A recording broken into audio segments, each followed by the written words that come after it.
ఈరోజు మన కేటీఆర్ గారు మా జనగామ జిల్లాకి మా 3 కాన్స్టిట్యున్సీలకి గెలిచినటువంటి సర్పంచ్లని వార్డ్ మెంబర్లని అభినందించడానికి వస్తున్న కార్యక్రమంలో భాగంగా ఎక్స్ఎంపీపీగా లింగాలగన్పూర్ మండల్ ఎక్స్ఎంపీపీగా నేను ఇక్కడికి రావడం జరిగింది. కేసీఆర్ ఏం చేసినట్టు ఏం చెప్తారు మీరు? చాలా చేసిండు. ఈరోజు తెలంగాణ ఇంత సుభిక్షంగా ఇంత అభివృద్ధిలో భారత రాష్ట్రంలోనే ఒక నెంబర్ 1 స్థానంలో ప్యాడీలో చూస్తే కానీ హరిత మన పచ్చదనంలో చూస్తే కానీ భారతదేశంలోనే నెంబర్ 1 స్థానంలో నిలిచింది. ఆ గొప్పదనం భారతదేశంలోనే చెప్పుకున్నాం. అట్లాంటిది ఈరోజు కేసీఆర్ ఏం చేసిండు అనే క్వశ్చనే వద్దు. చాలా చేసిండు. రైతులకు చేసిండు, మహిళలకు చేసిండు, అందరికీ కూడా అంటే ఎక్కడి నుంచి తెచ్చిండో. ఇప్పుడు ప్రజల నాడి ఏమున్నదంటే మేము కూడా మొన్న సర్పంచ్ల క్యాంపెయిన్కి ఇవ్వడం జరిగింది. ప్రజల నాడి ఏముందనంటే ఎక్కడి నుంచి తెచ్చిండో ఎట్లా తెచ్చిండో కానీ కుటుంబ పెద్దలాగా తెలంగాణ రాష్ట్రంలో ఉన్నటువంటి ప్రజలను చాలా సురక్షితంగా కాపాడుకున్నాడు. మళ్ళీ మా కేసీఆరే కావాలని చెప్పి చాలామంది నోటి నుంచి వినడం జరిగింది. అదేవిధంగా మా లింగాలగన్పురంలో చూస్తే కూడా మొన్న సర్పంచ్ ఎలక్షన్లో 50% మేము సర్పంచ్లను కైవసం చేసుకోవడం జరిగింది. ఇప్పుడు నిన్న కవిత మాటలకు మీరు సంఘటన ఏంటి? ఇక ఆమె మాట్లాడిందంటే ఆమె స్వార్థంగా అనిపిస్తుంది. ప్రజలందరికీ తెలుసు ఆమె స్వార్థంగా అనిపిస్తుంది.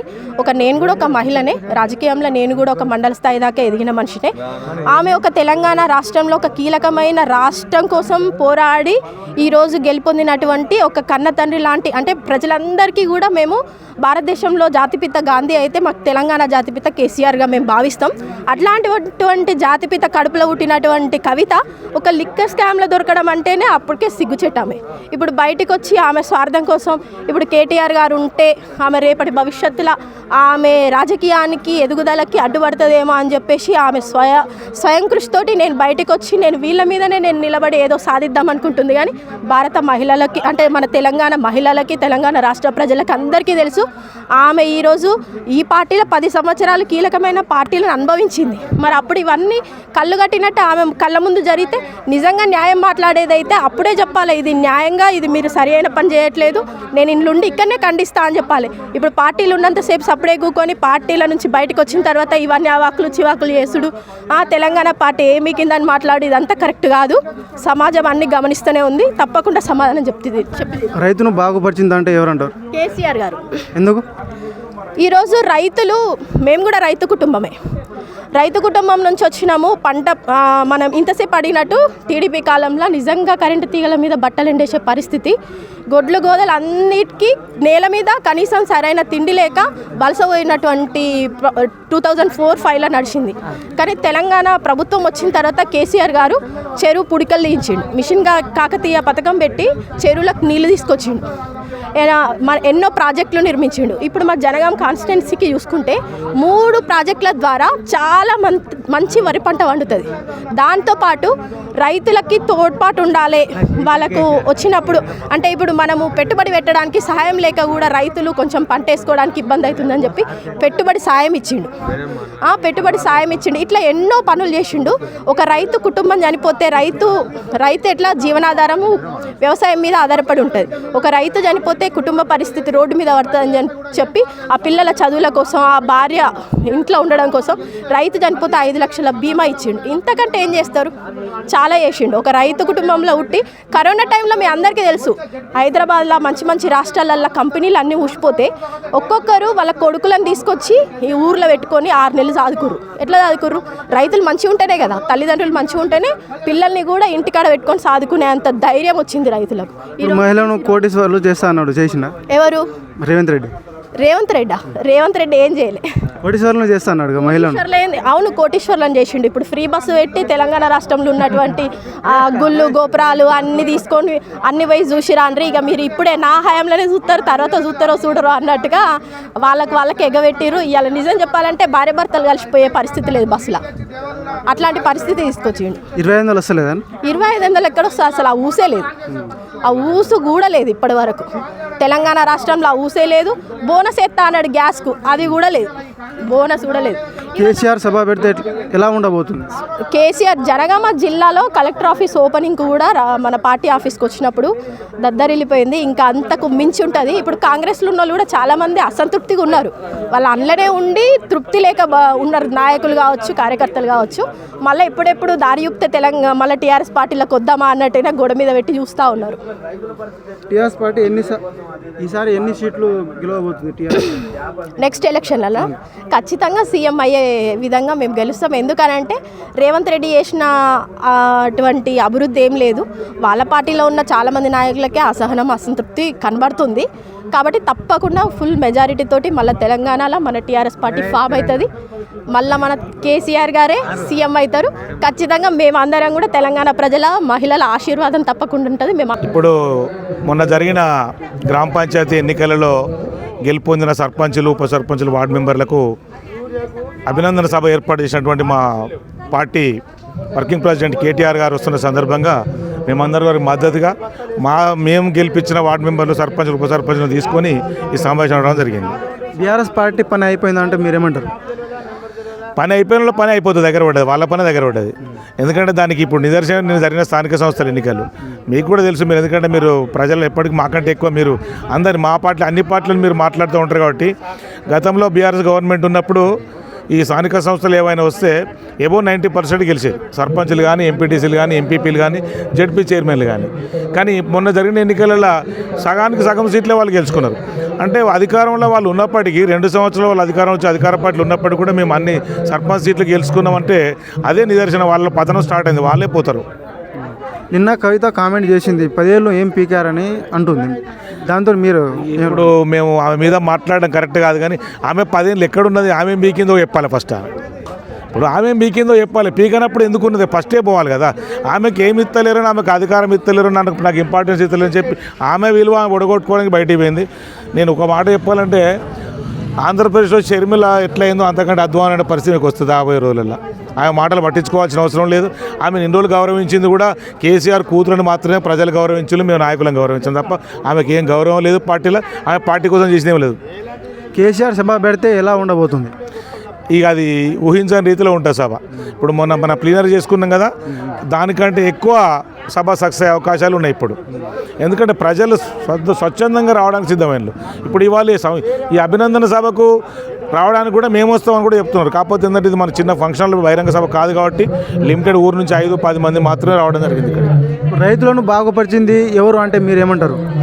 పక్కా 100% కేసీఆర్ ప్రభుత్వం, బీఆర్ఎస్ ప్రభుత్వమే. ఏం చేసినాడు ఏం చెప్తారు? ఇప్పుడు ఎన్నడూ లేనిది గత ప్రభుత్వాలు ఇప్పుడు 50 ఏళ్ళు చేసిన కాంగ్రెస్ అయితే, తర్వాత 10 సంవత్సరాలు తెలుగుదేశం అయితేంది, రైతుల గురించి ఒక్కరు కూడా ఆలోచించిన పాపన పోలేదు. కేసీఆర్ వచ్చిన వెంటనే ప్రభుత్వం, తెలంగాణ వచ్చిన వెంటనే కొత్త ప్రభుత్వం, కేసీఆర్ ముఖ్యమంత్రి అయిన వెంటనే ఫస్ట్ మిషన్ కాకతీయ పేరుతో చెరువులు పుట్టిక తీపించిండు. దానివల్ల భూగర్భ జలాలు పెరిగినాయి, రైతులకు బాగా సహకరించింది. ఆ తర్వాత 24 గంటల కరెంటు ఉచిత, ఒక నాణ్యమైన ఉచిత విద్యుత్ ఇచ్చాడు. అంతకుముందుకు అసలు కరెంటు ఎప్పుడు వస్తుందో ఎప్పుడు పోతుందో తెలియని పరిస్థితి ఉండే. రైతులు తెలంగాణ బావుల దగ్గర ఉంటే పాములు తేళ్లు గుట్టి చనిపోయిన పరిస్థితి కూడా ఉన్నది. అది ఇప్పుడు కళ్ళకు కనపడుతూ ఉంది, మేము చెప్పింది కాదు. అది ఇప్పుడు 24 hours కరెంటు 10 సంవత్సరాలు బీఆర్ఎస్ గవర్నమెంట్లో కళ్ళకు కనపడే కరెంట్ ఇచ్చిళ్ళు. ఇప్పుడు మేము ఇస్తామని చెప్పుకుని ఇప్పుడు కరెంట్ అప్పుడు వస్తూ ఉంది, పోతూ ఉంది. ఇది నిజమా కాదా? ఆ తర్వాత ఎవ్వరు ఆలోచించని విధంగా రైతులకు ఎంతో కొంత సహాయం చేయాలి పెట్టుబడికి అని చెప్పి రైతులకు రైతు భరోసా పేరుతోటి సంవత్సరానికి 10,000 రూపాయలు ఫస్ట్ 8,000 ఇచ్చి తర్వాత మళ్ళీ 10,000 ఇచ్చిన ఘనత కేసీఆర్ది. అది రైతుల కోసమే, రైతుల బాగు చేసే ఉద్దేశంతో. దానివల్ల రైతులు చాలామంది కూడా పిండి బస్తాలు కొనుక్కోవడానికి కానీ, దాని కూళ్ళకు కానీ చాలా రకాలుగా రైతులకు ఉపయోగపడ్డది. దానివల్ల రైతులు కూడా సంతోషంగా ఉన్నారు. ఆ తర్వాత రైతు ఏదైనా ప్రమాదంతో చనిపోతే కనీసం మినిమం పాస్బుక్, ఒక 5 గుంటల భూమి ఉండి ఒక ల్యాండ్ పాస్బుక్, పట్టా పాస్బుక్ కనుక ఉండి ఉంటే, అది 50 సంవత్సరాల వయసు లోబడి ఉంటే, రైతుకి ఏమైనా ప్రమాదం చనిపోతే 5 లక్షల జీవిత రైతు బీమా వెంటనే 1 నెల రోజుల లోపట్ల ఆయన ఇంటికి తీసుకుపోయి ఇచ్చిన ఘనత కేసీఆర్. రైతు పండించిన పంట గతంలో బ్రోకర్లు కొని, మిల్లర్లు కొని రైతులను ఆగం చేసిన పరిస్థితి ఉంటే ప్రభుత్వమే కొనుగోలు చేసి, ఒడ్లు కానీ మక్కలు కానీ ప్రభుత్వమే కొనుగోలు చేసి వాళ్ళ ఖాతాలో డబ్బులు వేసింది కేసీఆర్ ప్రభుత్వం. ఇట్లా చెప్పుకుంటూ ప్రతి ఒక్కటి కూడా రైతులకు అనుకూలంగా చేసింది బీఆర్ఎస్ ప్రభుత్వమే. ఆ తర్వాత ఇప్పుడు వచ్చిన రేవంత్ రెడ్డి అంతకంటే నేను ఎక్కువ చేస్తానని చెప్పి ఇప్పుడు ఏం చేస్తాడో మనం అందరూ వస్తున్నాం. 2 టర్ములు రైతులు రుణమాఫీ చేసిండు. విడతల వారీగా అయినప్పటికీ కూడా 2 టర్ములు రైతులకు రుణమాఫీ చేసిన చరిత్ర కేసీఆర్ది, బీఆర్ఎస్ ప్రభుత్వంది. బీఆర్ఎస్ పాలో రైతులు చాలా సంతోషంగా ఉన్నారు. అంతకుముందు వ్యవసాయం దండగానే రోజుల నుంచి వ్యవసాయం చేసుకొని బతికితేనే పిల్లనిస్తారనే పరిస్థితి తీసుకొచ్చింది కేసీఆర్ ప్రభుత్వం. ప్రజాపాలన నడుస్తుందంటే మీరేమంటారు? ప్రజాపాలన చెప్పడానికే ప్రజాపాలన నడుస్తుంది. ఎక్కడ నడుస్తుంది ప్రజాపాలన? ఇప్పుడు ఎక్కడ నడుస్తుంది? రోడ్ల మీదకి వెళ్ళి వస్తా అంటే ఎక్కడ పడితే అక్కడ పోలీసు మీటింగ్లు కూడా పోనీయకుండా ఆపుతున్నారు. మన స్థానిక సంస్థల ఎన్నికల్లో ఓట్లు వేసే ప్రజలను రకరకాల బెదిరింపులు చేసిండు. పేరు చెప్పి 2 వారాలు పెట్టిన ప్రజాదర్బార్ అని పెట్టిండు. ప్రజాదర్బార్లో వచ్చిన అప్లికేషన్ కుప్పలు తీసుకొని పెంట కుప్పలు పడేసిండు. ఎక్కడన్నా ఒక్కడన్నా ప్రజాపాలన సమస్య పరిష్కారమైన సందర్భాలు ఉన్నాయా? చెప్పుకోవడం వరకే మేము ప్రజా వ్యతిరేక పాలన జరుగుతుంది. ప్రజాపాలన అంటే ఏంటిది? ప్రజలకు నచ్చే విధంగా ఉంటేనే ప్రజాపాలన అంటారు. కానీ రైతులకు నువ్వు ఏమి ఇస్తానో, ఏమి ఇచ్చినావు? 2 లక్షలు రుణమాఫీ చేస్తాను, చేసినవా? 15,000 రైతు భరోసా ఇస్తాను, ఇచ్చినవా? కళ్యాణ లక్ష్మి ₹1,00,000 పాటు నేను తులం బంగారం ఇస్తాను, ఏ ఒక్కరికన్నా 2 సంవత్సరాలు తులం బంగారం ఇచ్చిండా? మహిళలకు ₹2,500 ఇస్తా అని చెప్పిండు, ఇచ్చిండా?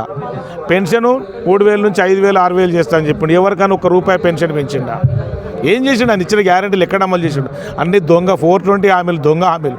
రేవంత్ రెడ్డి దొంగ, ఆయన ఇచ్చే మాటలు దొంగ మాటలు. అధికారంలోకి వస్తానని చెప్పిన మాటలు కాదు, పుట్టుకున్న జనాలు నమ్మి ఓట్లేసి గెలిపించిన పాపానికి జనాలు అనుభవిస్తున్నారు. ఆ రేవంత్ రెడ్డి గెలుతానే దాంతో చెప్పలే, ఇట్లాన్న గెలుతానే అని చెప్పి అన్ని దొంగ హామీలు ఇచ్చిండు. అవి జనం నమ్మి ఓట్లేసిండు. వచ్చే 3 సంవత్సరాల్లో జనం ఆలోచించుకునే టైం వచ్చింది, ఆలోచించుకుంటారు. ఎవరు బెటర్? కాంగ్రెస్ ప్రభుత్వం బెటరా, బీఆర్ఎస్ బెటరా, కేసీఆర్ బెటరా, రేవంత్ రెడ్డి బెటరా అనే ఆప్షన్ ఇప్పుడు జనాలకు వచ్చింది. నెక్స్ట్ ఎలక్షన్లోకి వస్తే ఎవరిని ఎన్నుకుంటే వాళ్ళ పాలన కరెక్ట్, ప్రజలు దాన్ని రుజువు చేస్తారు.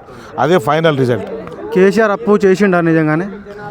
కేసీఆర్ అప్పులు ఎంత చేసిండు, ఎంత డెవలప్మెంట్ చేసిండు. ఇప్పుడు నేను ఒక చిన్న కుటుంబం అయినప్పుడు కూడా నా ఇంట్లో వ్యవహారం కోసం అప్పులు చేసి ఏం చేసినాం? దుబారా చేసినామా? దానివల్ల దీర్ఘకాలిక ప్రాజెక్టులు కట్టినామా? దానివల్ల రాష్ట్ర ఆదాయం పెరిగిందా, తగ్గిందా? ఇవన్నీ లెక్కలు ఉంటాయి. అప్పులు తీర్పుకుంటూ వచ్చి లేదని చెప్పి మన దేశంలో ఎన్ని రాష్ట్రాలు ఉన్నాయి? 36 రాష్ట్రాలు, 34 రాష్ట్రాలు ఉన్నాయి. అందులో అప్పులలో మన రాష్ట్రం ఏ స్థానంలో ఉన్నది? గతంలో ఎక్కడ ఉండే? ఉమ్మడి ఆంధ్రప్రదేశ్ ఉన్నప్పుడు, విడిపోయినప్పుడు మనకు ఎంత వచ్చింది? పర్ హెడ్ ఎంత పడ్డది? మన తర్వాత ఇప్పుడు ఎంత అయింది? ఎంత అభివృద్ధి జరిగింది? ఎంత ఆదాయం పెరిగింది? అప్పులు సైమల్టేనియస్గా అప్పులు ఉంటాయి, ఆదాయం కూడా పెరుగుతుంది, రాష్ట్ర ఆదాయం కూడా పెరుగుతుంది. అప్పుడు ఇప్పటికి ఆదాయం ఎంత పెరిగింది? తెచ్చిన అప్పులు ఏం చేసిండు? పెద్ద ప్రాజెక్టులు కట్టిండు. కాళేశ్వరం మహా పెద్ద ఉత్తమమైన ప్రాజెక్టు కట్టిండు. కాళేశ్వరం కూలిపోయింది, అదే పట్టుకొని చెప్తాను. ఇప్పుడు మొన్న హైదరాబాద్కి నీళ్ళు ఇస్తా అని చెప్పిండు కదా, మరి ఎక్కడి నుంచి ఇస్తారు? కాళేశ్వరం పైనుంచి వస్తాయా? ఇప్పుడు దాన్ని కావాలని ఎండబెట్టి కూలిపోయిందంటే ఎట్లా? మేము కాళేశ్వరం ప్రత్యక్షంగా మేము పోయి చూసి వచ్చినాం. కూలిపోతే మరి మొన్న వరదలకు కొట్టుకపోవాలి కదా, మరి అక్కడే ఉంది కదా. అట్లనే కావాలని బదనాం చేసి కేసీఆర్ను వెనుకకు నెట్టడం కోసం ప్రయత్నం చేసే బాధ తప్ప జనం నిజంగా కాళేశ్వరం ద్వారా వచ్చిన నీళ్లు పొలాలకు కానీ తాగడానికి వచ్చిన వాళ్ళకి క్లియర్గా తెలుసు, కూలిందా లేదా, నేను కావాలని దుష్ప్రచారం చేస్తున్నా తెలుసు. పోతే చిన్న రిపేర్లు వచ్చిన మాట వాస్తవం, దాన్ని రిపేర్ చేసుకోవాలి, ముందుకు వాళ్ళు రిపేర్ చేసి ముందుకు వచ్చిన వాళ్ళని చేయనేయడం లేదు. నీకు 2 సంవత్సరాల కాంచి కావాలని నీళ్ళు తీసేసినావు కదా, ఉన్న నీళ్ళనే. మరి ఇప్పుడు మొన్న ఎన్నడూ రానండి వరదలు ఈ సంవత్సరం మనకు వర్షాకాలంలో వచ్చిన మాట వాస్తవం కదా. మరి ఆ వరదలకే తట్టుకొని నిలబడ్డది ప్రాజెక్ట్, ఎట్లా కూలిపోయినట్టు? కాళేశ్వరం అంటే ఒక్కటే కాదు కదా, దాని కింద ఎన్ని ప్రాజెక్టులు ఉన్నాయి, ఎన్ని కెనాల్స్ ఉన్నాయి, ఎన్ని రిజర్వాయర్లు ఉన్నాయి. హైదరాబాద్ వరకు నీళ్ళు వస్తున్నాయి, ప్రతి ఇంటికి నల్ల నీళ్ళు వచ్చేది కాళేశ్వరం నీళ్ళే కదా. మరి ఇప్పటికి కూడా వస్తున్నాయి కదా. కూలిపోయిందంటే కరెక్ట్ కదా, చెప్పడానికి కోసం బదనాం చేయడం కోసం కావాలని ఎండబెట్టి కూలిపోయింది అంటున్నాడు. ఇప్పుడు రేవంత్ రెడ్డి వ్యాఖ్యలు అంటే కేసీఆర్ని ఊరు తీయాలి అది అంటున్నాడు. మరి ఏం చేస్తాడు?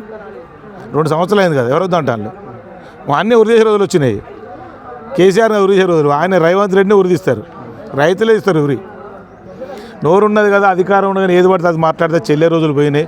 నువ్వు అధికారం పోలీసులు అడ్డమేకి రోడ్డు మీదకి వచ్చి ఇక్కడికి వచ్చి మాట్లాడు, నడి రోడ్డు మీదకి వచ్చి సెక్యూరిటీ లేకుండా, సిబ్బంది లేకుండా అధికారం పక్క పెట్టొచ్చి రోడ్డు మీదకి వచ్చి కేసీఆర్ ఉరి చేయాలన్నా ఇంకెవరు చేయాలని మాట్లాడితే జనం చెప్పులతో రాత్రులు కొడతారు. ఇది వాస్తవం జరుగుతుంది. పక్క వస్తే అధికారాన్ని అడ్డు పెట్టుకొని ఎక్కడో కూర్చొని మాట్లాడు కాదు, ప్రజలకు వచ్చి మాట్లాడు, ప్రజల్లో ఉండి మాట్లాడాలి. నెక్స్ట్ ఎలక్షన్లో టీఆర్ఎస్ ఎన్ని సీట్లు గెలవబోతుంది? 100 సీట్లు గెలుస్తాం. 100 సీట్లు అధికారులు పక్క వస్తాం. గతంలో 80-90 వచ్చినాయి, సరే 100 సీట్లు గెలుస్తాం. ఎందుకంటే రైతులు గ్రామాలలోకి పోతే రైతులే ఏమని తిడుతున్నారో మీరు ఒకసారి రైతులను కూడా మీరు ఇంటర్వ్యూ చేయండి. మమ్మల్ని అడిగితే మా పార్టీ ఫేవర్లో మేము చెప్పినప్పటికీ కూడా ప్రాక్టికల్గా నిజంగా రైతులు వ్యవసాయం చేసుకుంటూ ఏ పార్టీకి సంబంధం వ్యక్తులు చాలామంది ఉంటారు. వాళ్ళ ఫీడ్బ్యాక్ 100% కరెక్ట్. మీరు ఒకసారి తీసుకొని చూస్తే కూడా మీకు తెలుస్తుంది మేము చెప్పిన నిజమా కాదని.